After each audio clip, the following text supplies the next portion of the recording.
अगर आप Manchester United हो ना, आप सिंपली यार इस डर्बी का वेट कर रहे हो। There isn't any better time than this to play a team like Man City. एक तो मैन सिटी की खुद फॉर्म की जो वल्नरेबिलिटी लगी है, and top of that being United. आप इस टाइम एक प्रॉपर रोलर कोस्टर राइड पे हो भाई। आप बिल्कुल इस टाइम बहुत हाई फील कर रहे हो, एंड आपको लग रहा है कि bring it on, bring it on. चाहे वो मैन सिटी ही क्यों ना हो, चाहे वो कोई ही क्यों ना हो, bring it on. We want to see हम खुद को कितना इंप्रूव कर चुके हैं। और यही मैन सिटी जैसी टीम से मुकाबला ही एक बेस्ट वे होता है आपको अपनी टीम को इस time. Literally Man City are the standard. आप खुद को जज कर सकते हो कि आपकी गेम कहां है, आप कहां पे खड़े हो, आपको कितनी टीम में आपको कमियां हैं, कितने लूप होल हो जो आप आगे जाके करेक्ट कर सकते हो। At the start of the season जब एरिक टेन हैग नया नया आया था, सीजन स्टार्ट नहीं हुआ था, अगर किसी यूनाइटेड फैन से आपने पूछा होता ना रियलिस्टिकली कि क्या इस सीजन क्या हो सकता है, क्या टॉप 4 आओगे, तो आप खुश होगे डेफिनेटली यार।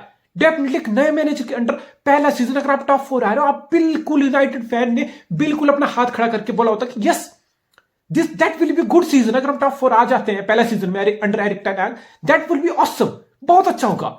लेकिन क्या हुआ at the start of season, back to back Brentford से आ रहे, फिर उसके बाद नेक्स्ट प्रीमियर लीग आप गेम ऑफ ब्राइटन से हारे, एंड सबको लगा yes here we go again, shit man क्या होगा, कुछ नहीं होगा। मैनेजर बदल गया, प्लेयर 2-3 नए आ गए, लेकिन यूनाइटेड वहीं का वहीं खड़ा है। लेकिन नहीं बॉस, एरिक टेन हैग ने लिटरली उस वहां से लेके आज तक इस यूनाइटेड को लिटरली 4 महीने के अंदर बहुत कुछ बदल दिया। ऑलरेडी बहुत सारी चीजें बदल चुकी हैं। मैं उन चीजों के बारे में बात करूंगा कि आखिर यूनाइटेड में एरिक टेन हैग ने 4 महीने के अंदर जो ब्राइटन और ब्रेंटफोर्ड की हार से लेके आज तक कितना कुछ बदल दिया, उस पर मैं बात करूंगा। और मैं ये भी बात करूंगा कि मैन सिटी इस गेम में क्या कुछ कर सकता है, मैन सिटी की क्या कमियां हैं, एंड क्या मैचअप इस मैनचेस्टर डर्बी में रहने वाले हैं। और लिटरली क्या कोई टीम इस मैनचेस्टर डर्बी के लिए फेवरेट है, यानी कि पूरा मैनचेस्टर डर्बी का लिटरली प्रीव्यू होने वाला है।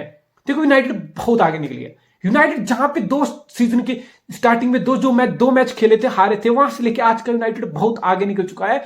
एंड अब you are looking at this Man City game, and then you gonna face Arsenal next. यानी कि प्रीमियर लीग में अगर आप टेबल की तरफ भी देखते हो ना, तो आपको लग रहा है कि मैन सिटी से मैच है इस वीकेंड, फिर नेक्स्ट आपका आर्सेनल से मैच है। यानी कि वो ये वो 2 टीमें अपार्ट फ्रॉम न्यूकासल, ये वो 2 टीमें। अगर आप यूनाइटेड ना लिटरली अगर आप सिटी को यहां पे हराते तो you gonna be literally 1 point behind man city.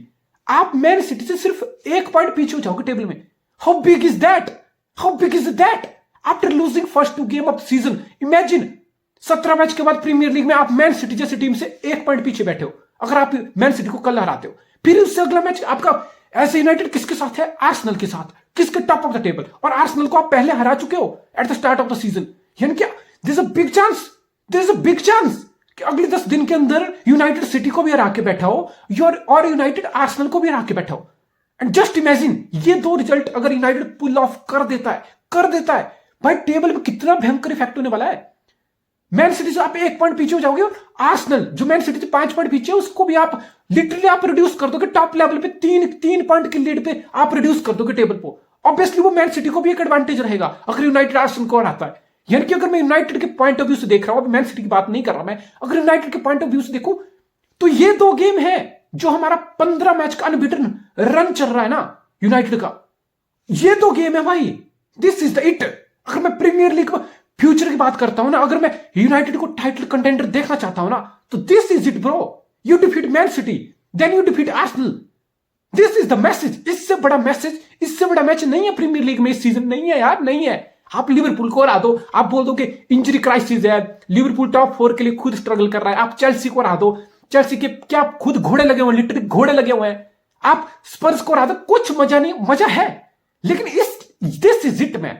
आप सिटी को हराओ, आप आर्सेनल को हराओ back to back, and show to the world कि यूनाइटेड सिर्फ टॉप 4 की रेस में नहीं है। There is a big possibility जो टाइटल रेस अभी है प्रीमियर लीग की, वो लिटरली यूनाइटेड ओपन अप करके लिटरली एंटर कर सकता है। ये जो 2 मैच है ना यूनाइटेड के, ये लिटरली डिसाइड करेंगे कि मैनचेस्टर यूनाइटेड टाइटल रेस के लिए पुश कर सकता है कि नहीं। अभी लोगों को पता दबे पांव ऑब्वियसली आप यूनाइटेड के कोई फैन होगा, उसके अंदर से बिल्कुल चुल मची होगी, जो मैं बोल रहा हूं ना, वो बिल्कुल चाहता होगा कि हम मैन सिटी को फेस करें। This is the time you want to face team like Man City and Arsenal. आप चाहते हो आप फेस करो, आपके अंदर ये चीज है, आपके अंदर ये चीज है कि आपको पता है कि टॉप 4 से भी आगे, इसी सीजन टॉप 4 से आगे भी, उससे ऊपर भी हम चीजों को देख सकते हैं। और लिटरली ये 2 मैच है ना यूनाइटेड के लिए, ये 2 मैच डिसाइड करेंगे कि यूनाइटेड या टॉप 4 तक ही रहने वाला है, या यूनाइटेड अभी उस लेवल पे पहुंच गया है जो मैन सिटी और आर्सेनल को लिटरली पुश कर सकता है और टाइटल रेस को इस सीजन लिटरली ओपन अप कर सकता है यूनाइटेड, लिटरली सिटी और आर्सेनल को राके। बट मैन सिटी यार, मैन सिटी जितना भी गंदा खेले, मैन सिटी ने साउथहैम्पटन के 0 शॉट ऑन टारगेट लिया। आपको पता मैन सिटी क्या कर सकती है आपके साथ? मुझे बताने की जरूरत नहीं है। आप किसी भी टीम के फैन हो, आप चाहे यूनाइटेड के फैन हो, चाहे सिटी के हो, चाहे आप न्यूट्रल हो, अगर आप मैन सिटी को देखते हो, अगर आप मैन सिटी का फुटबॉल देखा है, आप बोल सकते हो मैन सिटी का साउथहैम्पटन से हारी जो मर्जी हो, मैन सिटी बहुत गंदा खेली, वाहियात खेली, मैन सिटी ने चांस क्रिएशन नहीं किया, मैन सिटी ने 0 पेप गार्डियोला की टीम ने 0 शॉट ऑन टारगेट दिया। लेकिन मैन सिटी है। मैन सिटी जैसी टीम को वो परफॉर्मेंस पिक करने में टाइम नहीं लगता, because they have manager, they have idea, they have player, it's about execution. और मैन सिटी को एग्जीक्यूशन करना अच्छे से आता है। तो मैं उस पर भी बात करूंगा, मैन सिटी की क्या कमी रहने वाली है, क्या मैचअप है, उस पर बात करूंगा। लेकिन मैं जल्दी से आपको बता देता हूं कि एरिक टेन हैग ने क्या कुछ बदल दिया यूनाइटेड में 4 महीने के अंदर। पहली बात तो जब ब्राइटन और ब्रेंटफोर्ड से एरिक टेन हैग ने अपना यूनाइटेड का एरा स्टार्ट किया था प्रीमियर लीग में, क्या हुआ था? एरिक टेन हैग प्रॉपर आयक्स वाला फुटबॉल खेलना चाह रहा था, fluid football, liquid football, build from the back, carry करो बॉल पोजेशन रखो, बिल्ड अप लो, हाई लाइन रखो, फाइनल थर्ड में प्लेयर नंबर कमिट करो, ऑफेंसिव प्ले खेलो। क्या हुआ? डेविड गया, क्या हुआ? शॉर्ट पास की एबिलिटी नहीं है। वो बंदा लिटरली अपने 10 साल वो वेटरन बना है। He is Manchester United veteran. David गया वेटरन कैसे बना है? बिल्ड फ्रॉम द बैक कभी नहीं खेला, उसको नहीं आता यार, नहीं आता। बीइंग अ स्पेनिश उसको नहीं आता बिल्ड फ्रॉम द बैक, ना वो कभी खेला। एरिक टेन हैग ने बिल्ड फ्रॉम द बैक कराना स्टार्ट किया। क्या हुआ? फ्रंट लाइन अपोनेंट का प्रेस आया, सेंटर बैक में प्रेस आया अपोनेंट के, यूनाइटेड के अपोनेंट ने प्रेस किया फ्रंट लाइन। क्या हुआ? डेविड गया ने क्या किया? गंदे अंडर प्रेशर गंदे पास पिकअप किए, डीप जैस हुए यूनाइटेड के सेंटर बैक, गोल कंसीड किया, बैक टू बैक मैच आ रहे। बस ये पहली और आखिरी मेजर गलती थी एरिक टेन हैग की, लिटरली बता रहा हूं। तीसरे मैच में क्या हुआ? तो पहली बात जो एरिक टेन हैग ने 2 दिन में उसको समझ आ गई यूनाइटेड में रहते कि build from the back David गया क्या होते। हाँ, लॉन्ग टर्म प्लान है, मैं बिल्कुल इस बात को मानता हूं कि अगले सीजन हमें एरिक टेन हैग की team build from the back देखते हो मिलेगी भाई, लिटरली मिलेगी। और मुझे कोई सरप्राइज नहीं होगी कि डेविड गया स्टार्ट नहीं करेगा और यूनाइटेड इस समर मई जून जुलाई अगस्त में एक नया कीपर ढूंढेगी, एक ऑफेंसिव कीपर ढूंढेगी जिसकी फीट पे एबिलिटी हो, जो शॉर्ट पास को पिकअप कर सके, जो बिल्ड में सेंटर बैक की हेल्प कर सके। तो एरिक टेन हैग को पहली बात समझ आ गई कि build from the back David गया के साथ नहीं होगा। अभी क्या हो रहा? उसके बाद क्या हुआ? उसके बाद यूनाइटेड ने बिल्कुल डेविड गया को नहीं बोला भाई कोई शॉर्ट पास कर, बिल्डअप दे, सेंटर बैक को ढूंढ, फुल बैक को ढूंढ, कुछ नहीं भाई, लिटरली छोड़ इस बात को, लॉन्ग बॉल पे आ जाओ, ठीक है। तो पहली मिस्टेक एरिक टेन हैग ने यह करेक्ट की। दूसरी एक और मिस्टेक थी जो उसने करेक्ट की कि modern full back approach. Erik ten mistake तो नहीं बोलूंगा, लेकिन एरिक टेन हैग ने ये चीज समझी, उसने बहुत जल्दी समझ ली। उसने समझ लिया कि भाई एरन वन विसाका से काम नहीं चलने वाला। लेफ्ट में तो लूक शॉ है, टायरन मलेशिया को भी लाया, वो लेफ्ट बैक पे भी कंपटीशन लगाया, वो टेलिस को उसको पता लगा टेलिस की क्वालिटी नहीं है, उसको लोन कर दिया, ठीक है। उसको पता चल गया कि आपका वैन बिसाका क्या है, व्हाट इज वैन बिसाका। ऑब्वियसली उसकी टैकल आप देखोगे, उसकी ब्लॉक देखोगे, उसकी इंटरसेप्शन देखोगे, आपको लगेगा वाह ब्रिलियंट। लेकिन वैन बिसाका एक फुल बैक है। मॉडर्न गेम में फुल बैक्स को आपको बहुत कुछ चाहिए। आप चाहते हो आपका फुल बैक वाइडर जाए, आपके फुल बैक के पास उसके फीट पे वो एबिलिटी है जो फुलर जाए, वाइडर जाए, अंडरलैप करे, ओवरलैप करे, बेसिकली आपके विंगर के साथ लिंकअप करे। या आप गार्डियोला जैसा सिस्टम चाहते हो, मिकेल आर्टेटा जैसा सिस्टम चाहते हो, आपको चाहते हो आपका फुल बैक इतनी क्वालिटी हो उसके फीट पे, इतनी उसकी पासिंग रेंज में इतना कॉन्फिडेंस हो, इतनी एक्यूरेसी हो, या वो इन्वर्टेड फुल बैक की तरह मिडिल में खेल सके। तो टेन हैग ने देख लिया कि भाई मुझे अगर ऑफेंसिव प्ले खेलना है, मुझे विंग्स के थ्रू पेनिट्रेशन करनी है, तो मुझे एक ऐसा फुल बैक चाहिए जो आगे जा सके, वाइडर जा सके, लिंकअप हमारे विंगर के साथ या मिडफील्ड में ड्रॉप करके कर सके। बस दैट्स इट। वैन बिसाका की छुट्टी।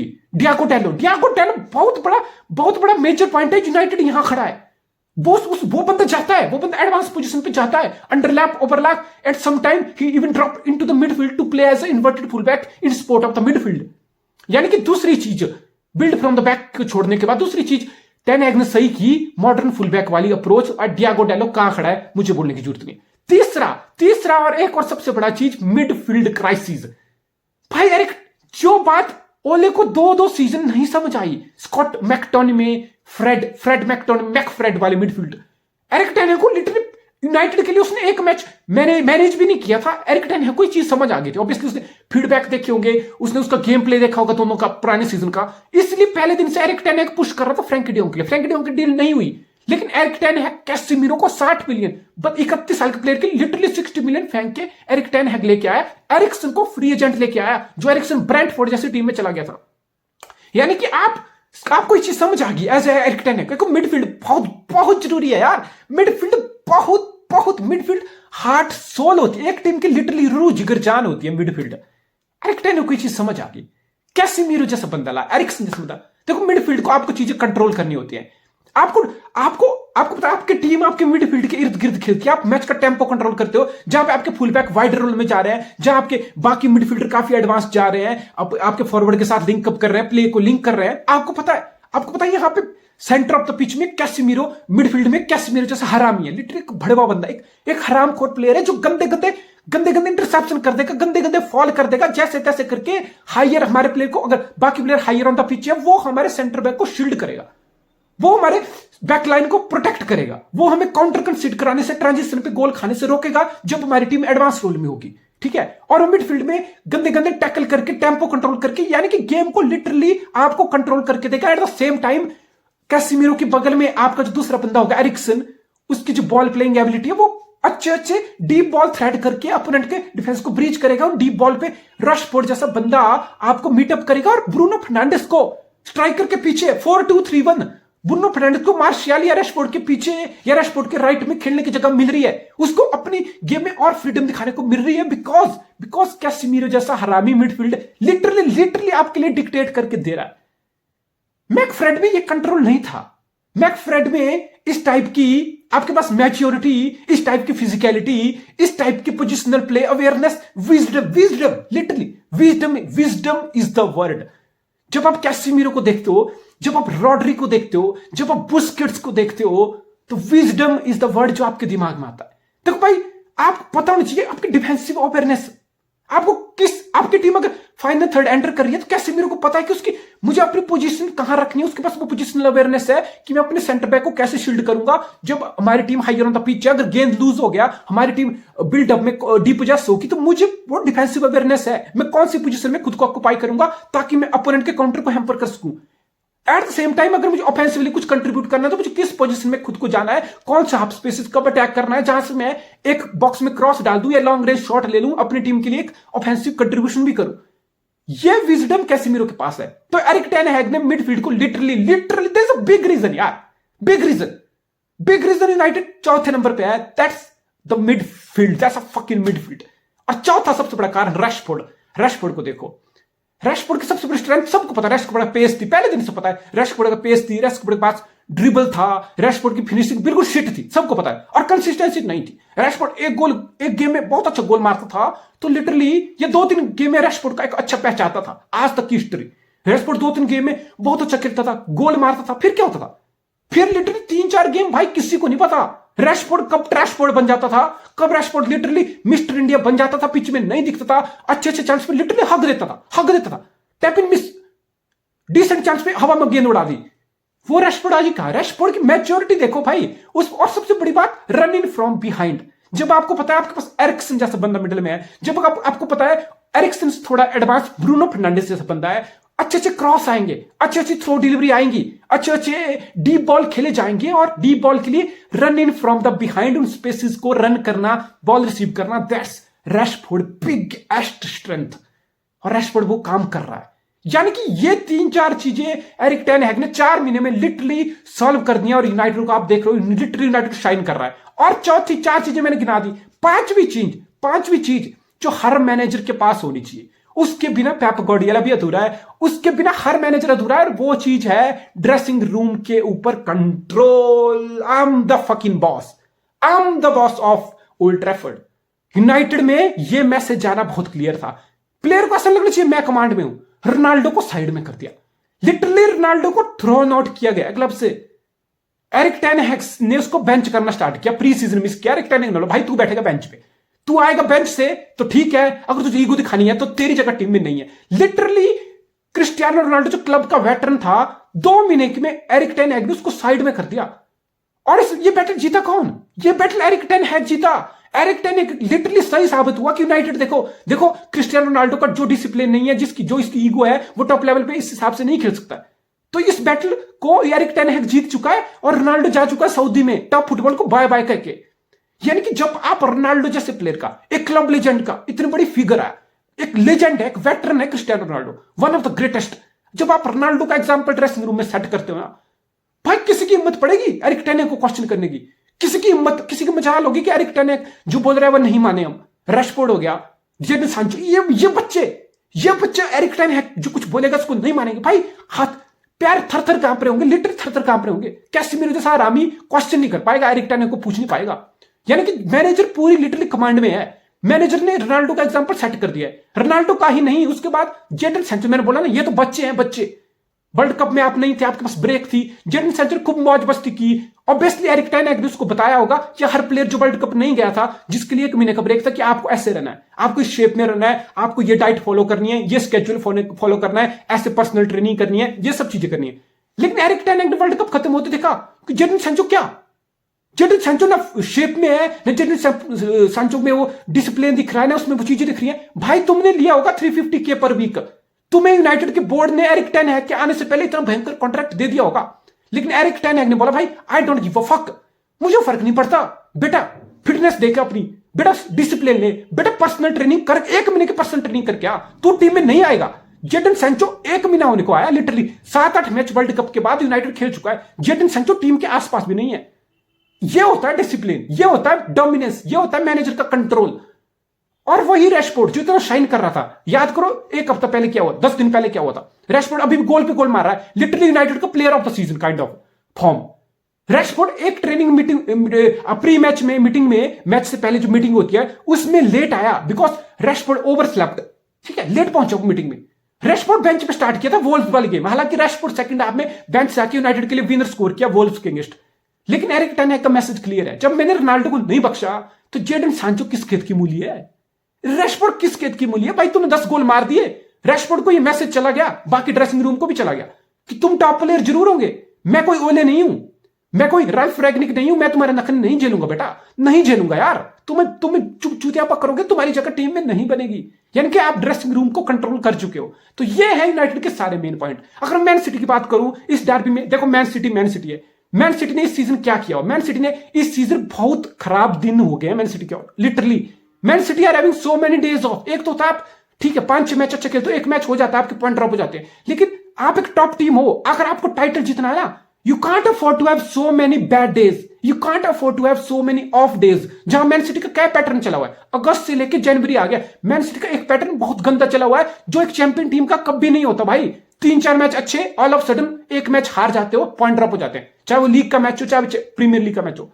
भाई आप टॉप लेवल पे अगर आपको अपना टाइटल डिफेंड करना है, you can't have so many off days. और सबसे बड़ा रीजन मैन सिटी का डिफेंस बहुत वल्नरेबल, कभी एकेंजी की पार्टनरशिप स्टोन्स के साथ हो रही, कभी लैपोर्ट हो रहा, कभी एक के लेफ्ट बैक आ रहा, कभी कैंसेलो आ रहा, कभी काइल वॉकर। यानी कि Pep Guardiola obviously fluidity, flexibility, rotation, ये पेप गार्डियोला की सबसे बड़ी स्ट्रेंथ है टू मेक श्योर कि स्क्वाड के अंदर एक, पहली बात तो मैन सिटी के पास लिटरली 16-17 प्लेयर का अच्छा स्क्वाड है, तो भाई उसको हैंडल करने के लिए भी पेप गार्डियोला जैसा एक जीनियस ब्रेन चाहिए। आप 16 क्वालिटी प्लेयर किसी दूसरे स्क्वाड में डाल दो, भाई लिटरली वो मैनेजर को खा जाएंगे, मैनेजर को पागल करके छोड़ देंगे वो, या मैनेजर मैच छोड़ देगा, या प्लेयर को जाना पड़ेगा। नहीं पॉसिबल होता 16-17 क्वालिटी प्लेयर के वर्ल्ड क्लास स्क्वाड को मेंटेन करना, उनका गेम टाइम मैनेज करना, because her player top level पे चाहता है हर गेम स्टार्ट करो। मैं ब्लेम नहीं कर रहा कि आप क्यों लैपोर्ट को स्टार्ट कर रहा है, तो कभी एके को कर रहा है, तो कभी स्टोन्स को कर रहा है, कभी एकेंजी को कर रहा है, कभी वॉकर को, कभी कैंसेलो, कभी रिको लुइस आ रहा है। यानी कि आप इजीली बोल सकते हो as a Man City fan, आप बहुत आसानी से इस चीज को क्वेश्चन कर सकते हो कि क्या आया, 20 गेम निकल गए, आधा सीजन खत्म होने को आया, हमारी तो बैक लाइन ही डिसाइड नहीं है, हमें तो पता नहीं चल पा रहा हमारा बेस्ट सेंटर बैक पेयरिंग क्या है, हमारा बेस्ट फुल बैक पेयरिंग कौन है, किसकी क्या पोजीशन है। भाई तुम्हें नहीं पता चल पा रहा ना, ये इसलिए पता नहीं चल पा रहा क्योंकि पेप तुम्हें पता नहीं देना चाहता। ये इसलिए नहीं चल पा रहा बिकॉज मैन सिटी ऐसे ही खेलती है, ये चीज ऐसी ही रहनी चाहिए कि आपको कभी पता ही ना चले।